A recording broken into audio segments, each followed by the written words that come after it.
পঞ্চগড়ে গড়ে উঠেছে ছোট বড় কয়েক হাজার সুপারি বাগান। অন্য ফসলের তুলনায় কম খরচে কয়েক গুণ বেশি লাভ হওয়ায় দিন দিন বাড়ছে সুপারি চাষের পরিধি। সুপারির স্বাদ আর মান ভালো হওয়ায় জেলার গণ্ডি পেরিয়ে তা যাচ্ছে দেশের বিভিন্ন অঞ্চলে। এদিকে জেলার টুনির হাট বাজারে সাপ্তাহিক হাটে একদিনে বিক্রি হয় কোটি কোটি টাকার সুপারি। বাঙালি সংস্কৃতিতে অতিথি আপ্যায়ন থেকে শুরু করে ভুরি ভোজের অন্যতম অনুষঙ্গ পান সুপারি। একসময় নিজেদের জন্য বাড়ির আঙিনায় সুপারি গাছ লাগালেও এখন বাণিজ্যিকভাবে এর আবাদ হচ্ছে পঞ্চগড় জেলা জুড়ে।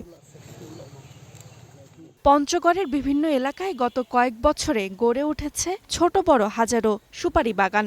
জেলায় সবচেয়ে বড় সুপারির বাজার টুনির হাট। প্রতি সাপ্তাহিক হাটে এখানে 2 থেকে 3 কোটি টাকার সুপারি কেনা বেচা হয়। আকার ভেদে প্রতি পণ বা 80টি সুপারি বিক্রি হয় 250 থেকে 400 টাকায়। বিভিন্ন জায়গা থেকে পার্টি, নোয়াখালী, চিটাগাং, ঢাকা, বিভিন্ন জায়গার পার্টি আমাদের এখানে আশেপাশে সবাই এই হাটে আর কি আপনার সুপারি কিনতে আসে, যার কারণে আমাদের এই হাটটা অনেক বিখ্যাত। আজকে দাম একটু বাড়তি, গত হাটে গেছিল আপনার 5,000 টাকা, এখন আজকে 5,500, 6,000, 7,000 টাকা পর্যন্ত বিক্রি হচ্ছে। প্রতি বিঘা সুপারির বাগান থেকে প্রতি বছর 70,000 থেকে 1 লাখ টাকার সুপারি বিক্রি করা যায়। তবে এবার ফলন কিছুটা কম হওয়ায় ও বাজার দর কমে যাওয়ায় চিন্তিত বাগান মালিকরা।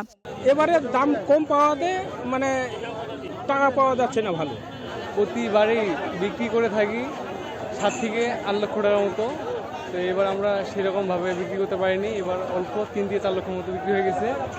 কৃষকদের সব সময় পরামর্শ দিচ্ছেন কৃষি বিভাগ। আমরা কৃষি সম্প্রসারণ বিভাগের পক্ষ থেকে চাষিদেরকে বিভিন্নভাবে পরামর্শ দিচ্ছি কিভাবে সুপারি গাছের পরিচর্যা করা হয়, বিভিন্ন রোগ এবং পোকামাকড় দমনে আমরা তাদেরকে পরামর্শ দিচ্ছি।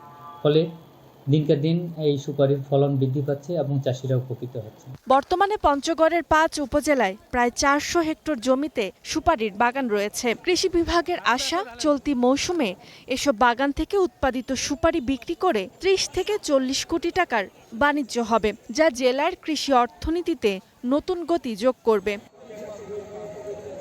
Desk report, star news.